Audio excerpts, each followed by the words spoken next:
เอาไปเกียรติขอเชิญทั้งท่านในบ้านเด้อโคกจองน้องภรรยา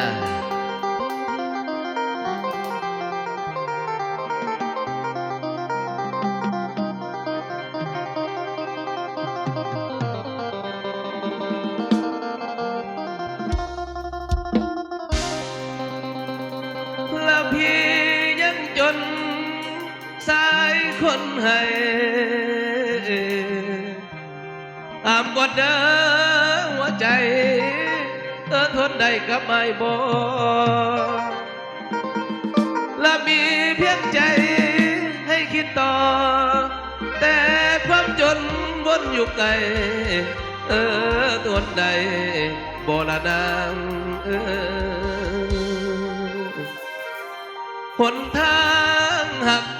อุปสรรคยังอยู่ข้าง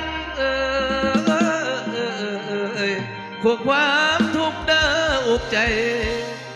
ถ้าพี่ไหวบ่นอคำผู้กำกาพระลาหน่อยและคันเธอคอยเธอท่ามีพวกนายบ่หวันสิสู้เพื่อฝันคอยและเจ้าโอ้เพียงเธอเว้าว่าให้รอขอฟังคำโอ้ยเดินนางเดิน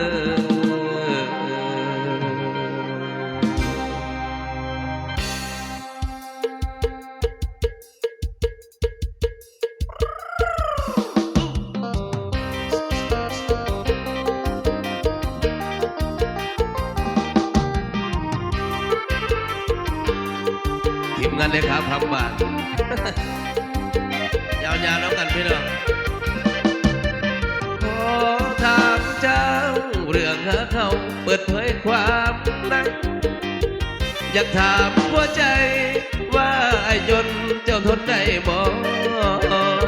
คืออุปสรรคของความรักที่ต้องให้รอหลายข่าวรัวท้อเจ้าจะร้องอีได้ไหมนะทุกอย่างบนเส้นทางคนจนวุ่นวายเธอ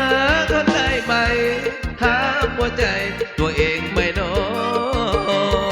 ถ้ายินจากปากเธอที่รักคำเดียวว่ารอที่คงบ่ท้อหากเจ้ารอสิขอสู้เพื่อนางทางเดินกว้างที่คงน่าอยากยิ่งหากชีวิตบ่ดิ่งที่สูงขึ้นกว่าต่ำลงหลายห้อยคงแต่พอบนทางตันแท้แค่สันนั่นคือเธอที่พาฟันดันดินยุ่งหรือหินบินตอบพร้อมสิไลทันแม่เจ้าลำใดสิคูดไม่กลต่อเจ้าบ่ท้อพี่ก็บ่ยอมถอยมีเธอคอยเบียงฝันเพื่อยกับพัดหายสิเสียงคำมินว่าไอ้จนเจ้าทนได้บ่รับได้บ่นอคำคนเว้าว่าเจ้าอ้อยตำขันเจ้าว่าพร้อมไอ้สิยอมรับบากกากับเหนื่อยกายจะทำสุขประจำอยู่ที่หัวใจแฟนของอายอยากผู้เด้หัวใจเธอทนได้หรือบ่ทันแม่นเจ้าบ่ท้อสิยอมสู้ทุกทางทำเจ้าบังมันได้บอกความทุกข์สุขอยู่ในหัวใจเจ้ารับไว้พี่สายพร้อม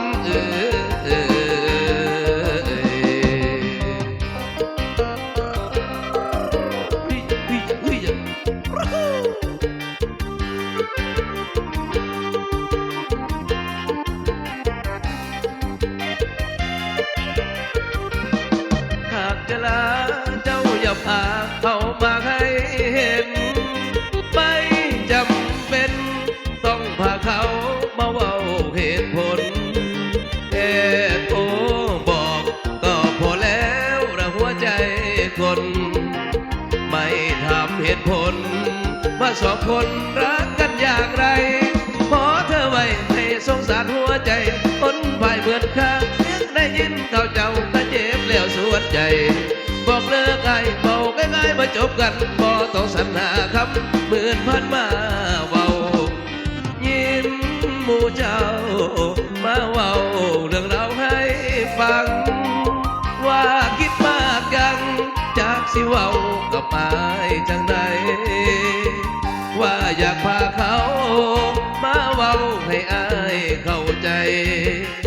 ขอบคุณหลายๆแต่ไม่เป็นไรหรอกนางขอเวลาว่างผู้เสียใจไปทางอภัยเด้อน้องหนักที่ใจอายบ่แข็งบ่ได้แลกน้ำใจต่อไม่ตีแต่หัวใจอายดียังทางท้ายยำกุมยามใจบุญอายบ่อยากสิเห็นหน้าเขาอยากหัวใจเหงามันสิกันน้ำตาบ่ไหวบ่เป็นหยังดอกเพียงคิดอยากบอกอายก็ดีใจโอ้หมดความหมาย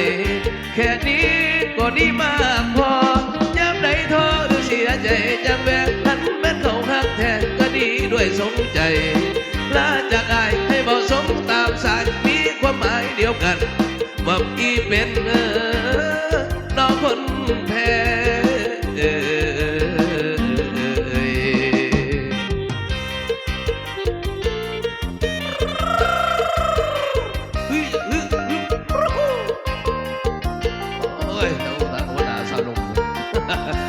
เอาอย่าต่อพี่น้องอย่าไปอย่าไป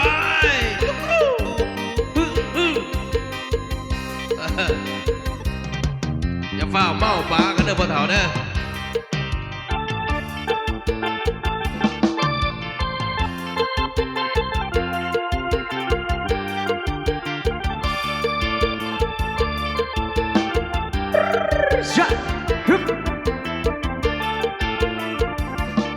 เห็นเมียเขาแล้วเฮามันคิดหน้า